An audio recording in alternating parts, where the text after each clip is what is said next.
গোপালগঞ্জের শৈলদহ নদীতে ভাঙন অব্যাহত রয়েছে। দফায় দফায় ভাঙছে নদীর পাড়। এরই মধ্যে সড়কের একটি অংশ ও ব্রিজ নদী গর্ভে বিলীন।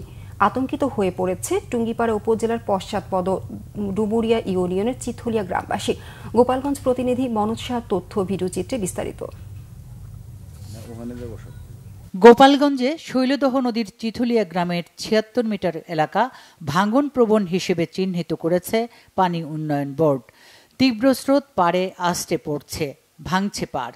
এই নদীর পাশ দিয়ে চিতলিয়া থেকে ডুমুরিয়া বাজার পর্যন্ত ৩ কিলোমিটার দীর্ঘ সড়ক দিয়ে প্রতিদিন ১০ গ্রামের অন্তত ১০,০০০ মানুষ যাতায়াত করে। গত ডিসেম্বরে ওই সড়কে চিতলিয়া খাল ও শৈলদহ নদীর সংযোগ স্থলের ব্রিজটি ভেঙে পড়ে। এরপর এবছরের ৩০ এপ্রিল চিথলিয়া গ্রামে ওই সড়কের একটি অংশ নদীগর্ভে বিলীন হয়ে যায়। গত ৫ জুন এলাকায় পানি সরবরাহের জন্য নির্মিত পানির ট্যাঙ্ক সংলগ্ন এলাকায় নদী ভাঙন শুরু হয়েছে। এতে চরম দুর্ভোগে এলাকাবাসী। আমরা গরিব, এখন আমরা কোথায় যাব, কি করব, কোন সমাজে ভাঙিয়ে গাঙে যাবে, এত আমরা খাওয়া না নাই আমাকে চিন্তিতে। পানির ট্যাঙ্কি আছে, পানির ট্যাঙ্কিও ভাঙার পরিস্থিতি।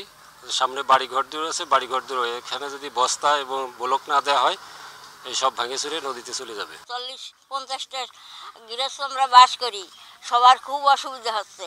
৫০-৬০ গজ পরিবার আছে, আমরা এখন এক হিসেবে নিশ্চয় হয়ে গেছি। স্কুলে ছাত্রছাত্র যায়, তারা যেতে পারে না, রাস্তা ভেঙে গেছে নদীতে। অন্তত প্রত্যেকদিন ১০-১৫ হাজার লোক যাতায়াত করে। রাস্তাটা যদি দ্রুত সংস্কার না হয় বা কোনো উদ্যোগ গ্রহণ না করা হয় তাহলে এই পথটা বিলীন হয়ে যাবে। পানি উন্নয়ন বোর্ড থেকে ৭৬ মিটার নদী ভাঙন প্রতিরোধের জন্য চিঠি পাঠানোর পর এর মধ্যে ৪৮ মিটারের ব্যবস্থাপত্র পাশ হয়েছে। ৪৮ মিটারের প্রতিরক্ষা কাজ জিওব্যাগের মাধ্যমে চলমান আছে এবং বাকি অংশের আমরা যদি অনুমোদন পাই তাহলে আমরা বাস্তবায়ন করতে পারবো। দ্রুত নদী ভাঙন প্রতিরোধে কাজ শুরু হলে গ্রামীণ জনপদের বিপুল পরিমাণ সম্পদ রক্ষা পাবার প্রত্যাশায় সংশ্লিষ্ট ও এলাকাবাসী। Bangla vision news desk.